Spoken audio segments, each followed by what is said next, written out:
আপোনালোকে কেতিয়াবা পঞ্চাচলী পৰ্বতমালা নাম শুনিছেনে? য'ত 5টা পৰ্বত একেলগে খুব ধুনীয়াকৈ দেখা পোৱা যায়। আৰু কোৱা হয় পাণ্ডৱসকল যেতিয়া স্বৰ্গলৈ যাত্ৰা কৰিছিল তেখেতসকলে স্বৰ্গ পোৱাৰ আগতে যিটো লাষ্ট ভোজ খাইছিলে সেই ভোজভাগ এই 5টা পৰ্বতৰ ওপৰতে বনাইছিলে।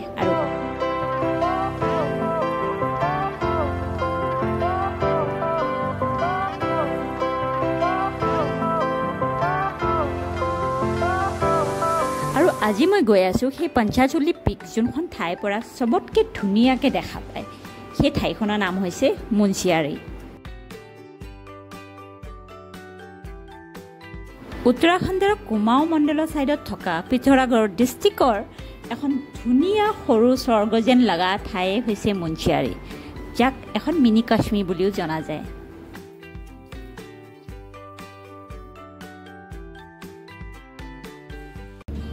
প্ৰথমে মই দেহৰাদুনৰ পৰা পিথোৰাগড়ৰ কাৰণে ডাইৰেক্ট বাছত বহিলোঁ। যিহেতু মই ইয়াৰ আগতে কেতিয়াও কুমাও ছাইডটো ভিজিট কৰা নাছিলোঁ, সেইকাৰণে মুন্সিয়াৰী যোৱা ডিচিশ্যনটো লোৱাৰ পাছত মই অলপ কনফিউজ আছিলোঁ, নাৰ্ভাছ আছিলোঁ আৰু এট দ্য ছেইম টাইম মই বহুত এক্সাইটেডো আছিলোঁ। পাহাৰৰ ৰাস্তাত কোনো লাক্সাৰী বাছ নচলে, সেইকাৰণে গোটেই ৰাতি দেহৰাদুনৰ পৰা পিথোৰাগড়লৈ বহিয়ে কটাব লগা হ'ল। অৱশ্যে তেনেকৈ কটায়ো মই বেয়া পোৱা নাই, কাৰণ আমি ৰাতি কথা পাতি চাহ খাই ঠায়ে ঠায়ে ৰৈ বহুত মস্তি কৰি আহিছিলোঁ।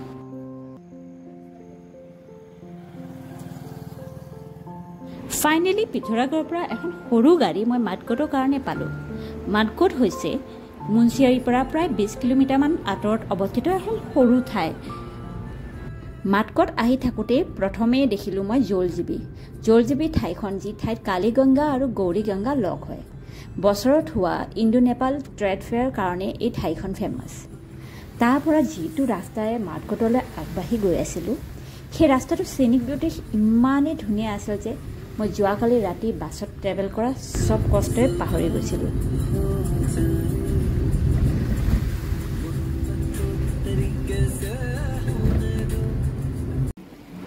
ৰাস্তাত এটা ধুনীয়া ৱাটাৰফল দেখি মই ইমানেই ফূৰ্তি পালোঁ যে ড্ৰাইভাৰজনে মোৰ ফূৰ্তি দেখি গাড়ীখন ৰখায়ে দিলে আৰু ক'লে যে তললৈ এবাৰ নামি যদি ফটো উঠিব মন আছে উঠিয়া।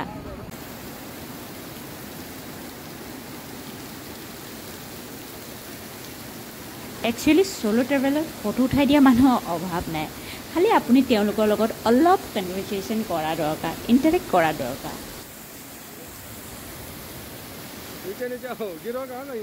ফাইনেলি গধূলি হোৱাৰ আগেয়ে মই মাদকোট পাই গ'লোঁ। তাতে এখন সৰু হোটেলৰ ৰুম লৈ সেই ৰাতিটো তাতেই কটালোঁ।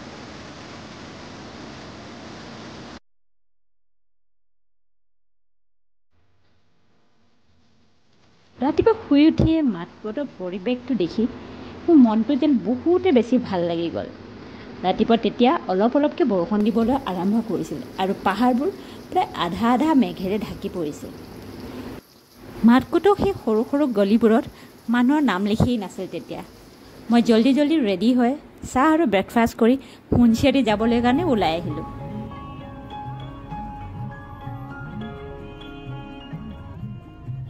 ঠায়ে ঠায়ে ওখ চাপৰ তেৰা-মেৰা পাহাৰৰ ৰাস্তা, মাজে মাজে অলপ লেণ্ডশ্লাইড আৰু সৰু সৰু পুতলাৰ দৰে লগা ঘৰ, এই সকলোবোৰ পাৰ কৰি প্ৰায় আধা ঘণ্টা পাছত মই গম পালোঁ যে মোৰ মুন্সিয়াৰী পাব হৈছে আৰু। আই চুৱেৰ, মোৰ মুন্সিয়াৰী পোৱা এক্সাইটমেণ্ট যিমান হৈ আছিল, এই ৰাস্তাটোত পাহাৰৰ হাৱা খাই শান্ত পৃথিৱীখন দেখি সিমানেই ভাল লাগিছিল। মানুহে কয় journey is more important than the destination, কিন্তু সেইদিনা it was all about that I inside me who became the part of everywhere, neither destination nor the journey. I became everything there and I felt everything was within me. তেতিয়াও বৰষুণৰ কিনকিনীয়া শব্দ, সেউজীয়া পাহাৰ, ডাৱৰে ঢাক খাই থকা সেই পঞ্চাচলী আৰু জীপাল পৃথিৱী, ইয়াতকৈ বেছি আৰু কি লাগে মানুহক। মুন্সিয়াৰী পায়ে হোটেলত চেক ইন কৰি মই অলপো নৰলোঁ। হাতত ছাতিটো লৈ মই চাহৰ দোকান বিচাৰি টাউনলৈ ওলাই আহিলোঁ। ইমান ধুনীয়া বৰষুণৰ বতৰ আৰু এখন ইমান ধুনীয়া ঠাই। পোনপ্ৰথমে চবতকৈ যদি কিবা দৰকাৰ হয় সেয়া হৈছে একাপ গৰম চাহ।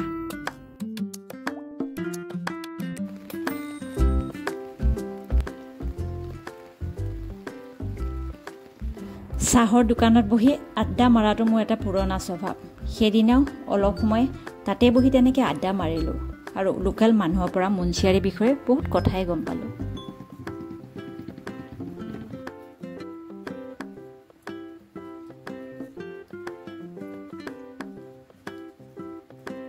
চাহকাপ খাই মই ৰুমলৈ ঘূৰি আহিলোঁ ফ্ৰেছ হ'বৰ কাৰণে।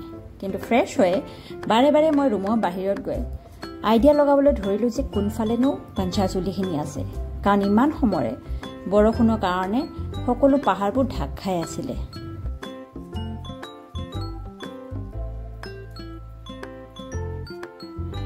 আৰু আজি গোটেই দিনটো ঘূৰি পাকি ৰাতি শোৱাৰ আগত খালি কেৱল প্ৰেয়াৰ কৰি শুলোঁ যে কালিৰ দিনটোত পঞ্চাচুলিক মই খুব ধুনীয়াকৈ দেখা পাওঁ, কালি যাতে বৰষুণ নিদিয়ে।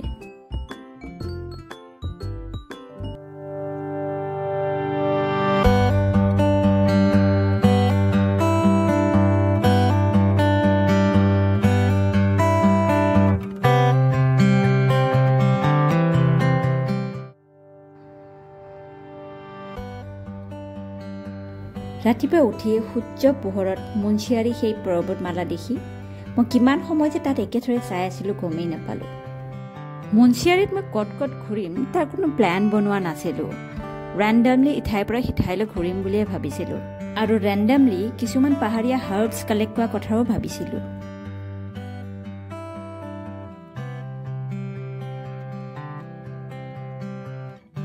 এটা সময়ত ইনফেক্ট এতিয়াও কুমাও ছাইডত থকা ডাঙৰ ডাঙৰ গ্লেচিয়াৰ ট্ৰেকবিলাক যেনেকৈ ৰিলাম হওক, নীলাম হওক, পিণ্ডাৰী গ্লেচিয়াৰ, এই সকলোবোৰ ট্ৰেকৰ ষ্টাৰ্টিং পইণ্ট মুন্সিয়াৰীয়ে হয়। সেইকাৰণে মুন্সিয়াৰীখন ট্ৰেকাৰ্ছ পেৰাডাইজ বুলিও ক'ব পাৰি। বাই দ্য ৱে, এতিয়া মই ৰেডি হৈ গৈ আছোঁ ইয়াৰ ওচৰতে থকা নন্দা দেৱী মন্দিৰটোৰ ওচৰলৈ। মই থকা হোমষ্টেটোৰ পৰা প্ৰায় 1.5 কিলোমিটাৰমান হ'ব আৰু মই প্ৰিফাৰ কৰিলোঁ খোজকাঢ়ি যাবলৈ, কাৰণ সেইখিনি এৰিয়াত খোজকঢ়া মজাটো সঁচাকৈয়ে বহুত বেলেগ।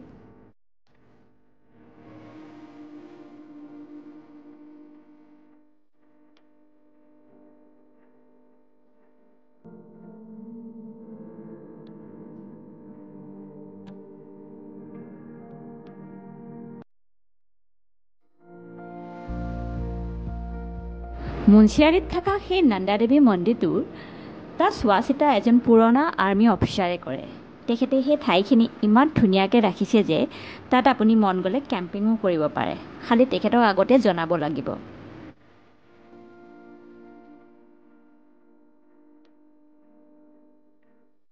ৰাতিপুৱা সোনকালে ওলাই যোৱাৰ কাৰণে মন্দিৰটো একেবাৰে ভিৰ নাছিলে। এণ্ড আই থিংক মোৰ অভাৰ তাত ইমান টুৰিষ্টো নহয়, মুন্সিয়াৰীত বহুত কমেই টুৰিষ্ট যায়। মই সেইদিনা যথেষ্ট টাইম হাতত লৈ গৈছিলোঁ। প্ৰথমে কেম্পাছটো ইফালে সিফালে ঘূৰিলোঁ, কাৰণ তাৰ পৰা যিটো ভিউ মুন্সিয়াৰী পোৱা যায় সেইটো সঁচাকৈ বহুত ধুনীয়া। তাৰ পাছত মন্দিৰত সেৱা জনালোঁ।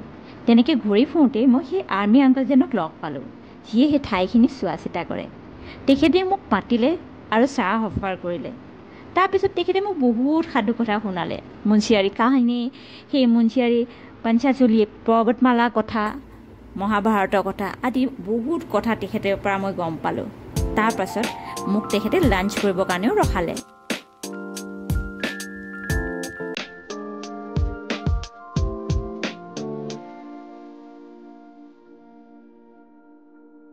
ৰাতিপুৱাৰ পৰা দুপৰীয়া হৈ গ'ল। তাত সময়বোৰ যে কেনেকৈ পাৰ হৈ গৈছিল গমেই পোৱা নাছিলোঁ। মুন্সিয়াৰীখন ধুনীয়া, সঁচাকৈয়ে ধুনীয়া, আৰু ইয়াৰ মানুহবোৰ তেওঁলোকো এই ঠাইখনৰ দৰেই মৰম লগা, সহজ সৰল, চিম্পল লাইফষ্টাইলত থকা।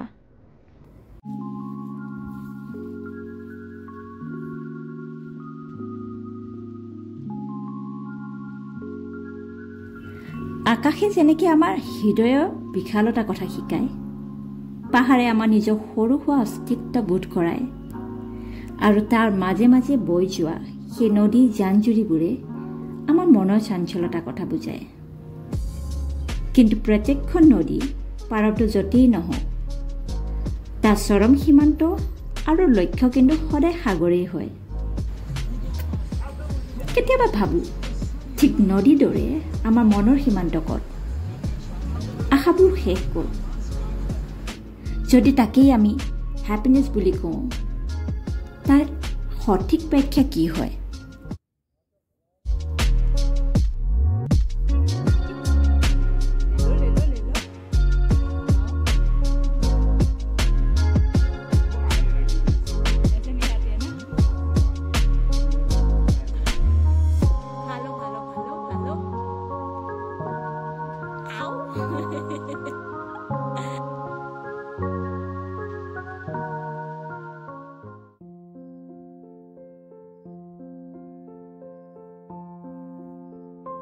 ফাইনেলি মই মুন্সিয়াৰ পৰা আহিব সময় হ'ল। নেক্সট ডে ৰাতিপুৱাই 4:30মান বজাতে মই ৰেডি হ'লোঁ। আধা অন্ধকাৰৰ মাজত এটা কাচিজোন, এটা তৰা আৰু গৌৰৱেৰে থিয় হৈ থকা সেই পঞ্চাচলী পৰ্বতমালাক দেখি মানুহে যে কয় হেভেনলি ফিল হোৱা বুলি, একজেক্টলি তেনেকুৱাই হৈছিলে, যিটো মই এতিয়া কৈ আপোনাক শব্দৰে প্ৰকাশ কৰিব নোৱাৰোঁ।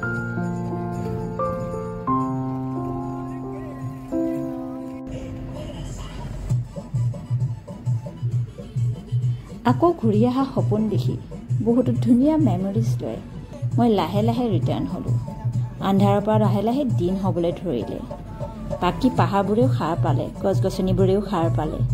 ৰাস্তাত লাহে লাহে আকৌ এটা জাৰ্ণি লৈ মই ৰিটাৰ্ণ হ'লোঁ ঘৰলৈ বুলি।